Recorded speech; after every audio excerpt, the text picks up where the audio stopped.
एक छोटा सा लड़का आरव पहाड़ों के बीच अपने पुराने लकड़ी के घर में रहता था। घर बहुत अकेला सा था क्योंकि उसके आसपास न तो कोई पड़ोसी था और न ही रोशनी। घर के पीछे एक नदी थी जो दिन में तो शांत बहती थी, पर रात होते ही उसके पानी से अजीब सी फुसफुसाहट सुनाई देती थी। लोग कहते थे कि उस नदी में बरसों पहले एक यात्री डूब गया था और उसकी आत्मा आज भी पुकारती है। एक रात आरव ने खिड़की से देखा कि नदी का पानी लाल सा चमक रहा है, जैसे उसमें खून बह रहा हो। अचानक उसे अपने नाम की आवाज आई, आरव, आरव, नीचे आओ। वह कांप गया। उसने देखा कि नदी के किनारे एक साया खड़ा है, लंबा, काला और बिना चेहरे का। धीरे धीरे वह साया उसके घर की ओर बढ़ने लगा। दरवाजे पर ठक ठक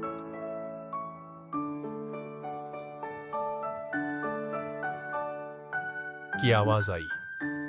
आरव का गला सूख गया। उसने हिम्मत करके दरवाजा खोला, लेकिन वहां कोई नहीं था। सिर्फ गीले पैरों के निशान उसके कमरे की ओर जाते दिखे। दरवाजे से अंदर जाते गीले पैरों के निशान आरव के कमरे तक पहुंच गए। उसका दिल जोर जोर से धड़क रहा था। उसने धीरे से पीछे मुड़कर देखा। दरवाजा अपने आप धड़ाम से बंद हो चुका था। कमरे में अंधेरा था। खिड़की से सिर्फ बचत की हल्की रोशनी आ रही थी। तभी उसे अपने बिस्तर से पानी टपकने की आवाज सुनाई दी। जब आरव ने पास जाकर देखा तो बिस्तर पर पानी नहीं बल्कि खून टपक रहा था। बिस्तर के बीचों बीच वही काला साया बैठा था। उसकी आंखें लाल अंगारों की तरह चमक रही थी। साया फुसफुसाया, तुम्हारे घर के नीचे बहती है वही नदी जिसमें मेरी लाश बहाई गई थी। अब तुम मेरे साथ चलोगे, हमेशा के लिए। आरव चिल्लाया और भागने लगा, लेकिन जैसे ही उसने दरवाजा खोला, सामने नदी दिखाई दी। वही नदी जो बाहर थी, अब उसके कमरे के अंदर बह रही थी। पानी में हाथ निकलकर उसकी टांगों को पकड़ने लगा। आरव चीखता रहा, मुझे छोड़ दो, पर धीरे धीरे वह खींचता हुआ पानी में चला गया।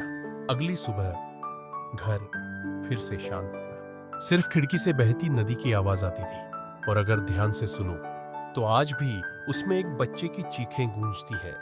आरव के गायब होने के बाद कई दिन तक उसके घर से कोई आवाज नहीं आई।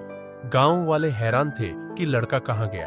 एक बूढ़ा चरवाहा बोला, मैंने रात को उस घर की खिड़की से लाल रोशनी देखी थी। कुछ तो गड़बड़ है। गांव के 4-5 लोग मशाल लेकर पहाड़ पर उस घर की ओर गए। जैसे ही वे नदी के पास